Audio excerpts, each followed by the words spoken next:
ምንም አይነት ተጨማሪ አፕሊኬሽን ከፕሌይ ስቶር ላይ ሳታወርዱ እኔም ማሳያችሁን ሴቲንግ ብቻ በማስተካከል እንዴት አድርጋችሁ ሁለት ፌስቡክ፣ ሁለት ሜሴንጀር፣ ሁለት ዋትሳፕ፣ ሁለት ቴሌግራም ማውረድ እንደምትችሉና መጠቀም እንደምትችሉ አሳያችኋለሁ።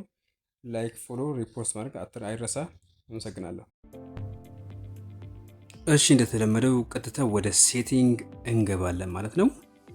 ወደ ሴቲንግ ከገባን በኋላ ወደ ታች እንወርዳለን። እዚህ ጋር ከጉግል አጠገብ አድቫንስ ፊውቸር የሚል አለ ማለት ነው። አድቫንስ ፊውቸር ውስጥ ስትገቡ እዚህ ጋር እንደምታዩት ጋላክሲ አቫተር ከሚለው ጎን እጅኛዋ ማለት ነው እዚህ ጋር አለችው ደብል ሜሴንጀር የሚላል እዚህ ጋር ይሄው እንደምታዩት ደብል ዋትስአፕ ከዚህ ጋር ይሄን ስትጫኑ ቀጥታ ከዚህ የሚወርድ ለምሳሌ ፌስቡክ እንዲጫን እንዲወርዳል።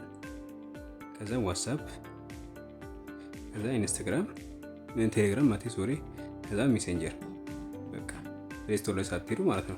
ከዛ ከዚህ ትወጣላችሁ። ስትወጡ እንደምታዩት ይሄውና ይሄ ከዛ የወረደው ፌስቡክ እንት ነው። ይሄውና ደብል ሜሴንጀር፣ ይሄው ሜሴንጀር እዚህ ጋር፣ ይሄው ዋትስአፕ እዚህ ጋር፣ ይሄው ዋትስአፕ እዚህ ጋር፣ ቴሌግራም እዚህ ጋር አለ።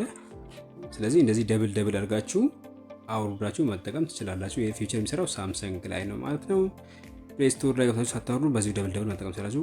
ካልተመቻችሁ ደግሞ እነዚሁን ስታጠፏቸው ለምሳሌ ይሄን ፌስቡክ እኔ ከዚህ ላይ አንስቶል ባደረገው የመጀመሪያው ፌስቡክ ይቀመጣል። ይሄኛው ደብል ላይ ወረደውን የሚጠፋው ማለት ነው። ዋትስአፕን እንዲባጠፋው ምንም እንትን አይልም ማለት ነው። ስለዚህ በእንደዚህ አይነት መልኩ መጠቀም ስላላችሁ ከተመቻችሁ ፎሎ ላይክ ማድረግ አትርሱ።